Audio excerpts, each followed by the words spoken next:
I'm Jordan Hansen. I'm from Cobalt Intelligence. We're going to talk about the North Carolina Secretary of State business search. Today we're going to go look at North Carolina. We're going to show you how to use their search, what it looks like, and then we're going to show you how to get that data in an automated fashion with our API. Now, Portal, Postman, and then if you're a JavaScript user, you can get it in the JavaScript SDK. North Carolina. All right, North Carolina here. You can see we have all this information, officer information, and organization documents, which is very handy. It's a pretty good one. Now, there we go. Let's zoom in.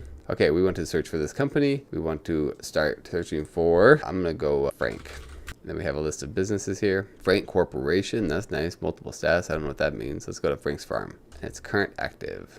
So come over here to Frank's Farm. Here's a legal name. You can see the status and you can see addresses and company officials. Oh, this is manager. Okay, so this doesn't have it, but some businesses would have it. Now this is the Cobalt Intelligence portal. You come over here, you can add a North Carolina submit. This is where you can test the data. You want to come over here, you can make a trial, sign up, you'll get some free requests, test the data to make sure it is what you expect it to be. We have the documents here, the articles of organization now, and we're going over here. This is Postman. So Postman, this is how your URL is going to be created. You're going to have this API, cobaltintelligence.com, v1 search, and you're going to put in these search queries. Then in your headers, you've got to make sure to include your API key, which you can receive over here, right there. There's your API key. And then you're going to do x-API-key, and we're going to use API key right here. And you come over here and use all that. There it is. Now, finally, if you are a JavaScript user, which JavaScript is pretty great, you want to add just the details. I'll show you how to go through it. Look at that.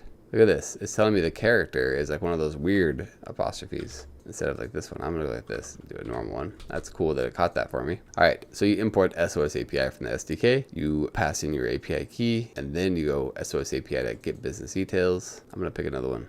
Frank's LLC. We'll go right there. So you come over here, you import SOS API, you pass in the API key, and then you say SOS API to get business details. And you go business name, and you state, and you can pass this data in, and you can request things like a screenshot, and then you get the details. So let's look at the screenshot right here. So you just came back, got the screenshot. That is it for North Carolina.